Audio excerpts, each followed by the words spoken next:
You know, right beneath our feet, under pretty much every forest, every field, maybe even your own backyard, there's this hidden kingdom. It's a kingdom that literally built the world we live in, but somehow we've almost completely forgotten about it.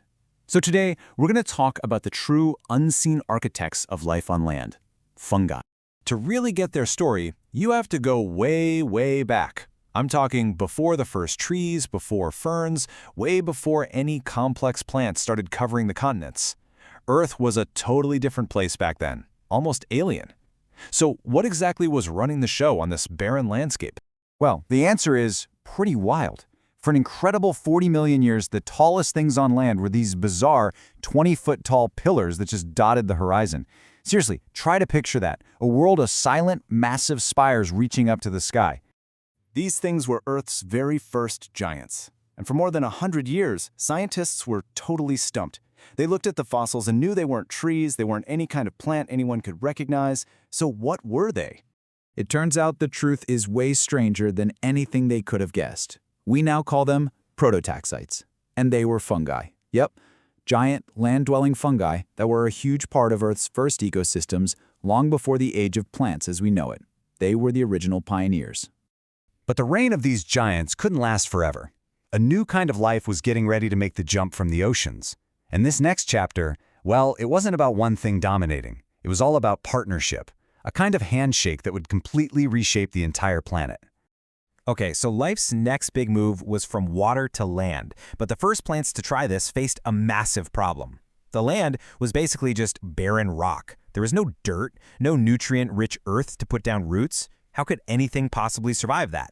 For the longest time, this was a huge mystery, but the clue, it turns out, was locked away inside 400-million-year-old rock from a place in Scotland called the Rhynie Chert. You can think of it like an ancient Pompeii, but for plants and fungi, just this perfectly preserved little snapshot of an ancient world frozen in time. And what they found inside was just incredible. Looking under a microscope, they could see the cells of an ancient plant all tangled up with these fine fungal threads. The fungi were basically acting as a root system, digging into the bare rock, pulling out nutrients, and trading them with the plant. For tens of millions of years, fungi were the roots for life on land.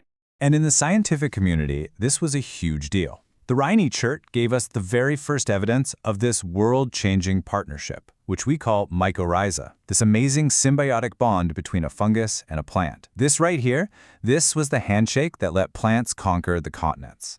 Now, this ancient partnership didn't just help a few plants get by. No. It built a planetary-scale infrastructure that our entire world still depends on today. It's this invisible empire, a kind of biological internet, humming away right under our feet. As the biologist Merlin Sheldrake says, these fungal networks are not just sitting there. They are active managers, stationed at the absolute heart of the planet's most critical life support systems. Just how vital are they? Get a load of this number. These fungal networks funnel around 13 billion tons of CO2 into the soil every single year.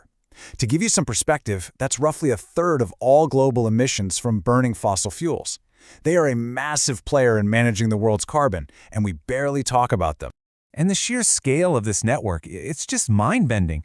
The estimated total length of all this fungal filament in just the top layer of soil is 450 quadrillion kilometers. That number is so big it's basically meaningless, but try this. It's a length that is more than half the width of our entire galaxy. So what is this thing? This huge, invisible system? Well, it's like a biological lace that weaves the soil together. It's a circulatory system for the planet. You could absolutely call it Earth's first and most successful internet. It's a living network that connects the whole terrestrial world. But look, this isn't just some cool story about the ancient past. This partnership is just as crucial today as it was 400 million years ago. We are completely, and most of the time blindly, dependent on it for our survival. So what would actually happen if they all just disappeared? The difference is pretty stark.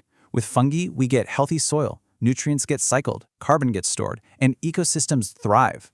Without them, dead stuff would just pile up. The land would turn barren, CO2 in the atmosphere would skyrocket, and our ecosystems would just collapse. It really is that simple. And yet, despite how critical they are, these networks are what Merlin Sheldrake calls a global blind spot. Because they're out of sight, they're out of mind. Things like industrial agriculture, deforestation, and chemicals are tearing this ancient life support system to shreds, and most of us don't even know it's happening. You see, when we destroy these networks, we're not just damaging a part of the ecosystem, we are erasing what Sheldrake calls an ancient library of solutions. Fungi have spent over 1 billion years figuring out how to survive, how to adapt, how to build resilient worlds. They hold answers to problems we're only just now starting to grapple with. And that all brings us to one final really important question. Right now, as we face this massive planetary crisis, as we're desperately searching for solutions, maybe the most important one has been right here with us the whole time. What knowledge, what wisdom have we forgotten to ask of the silent, forgotten founders of our world?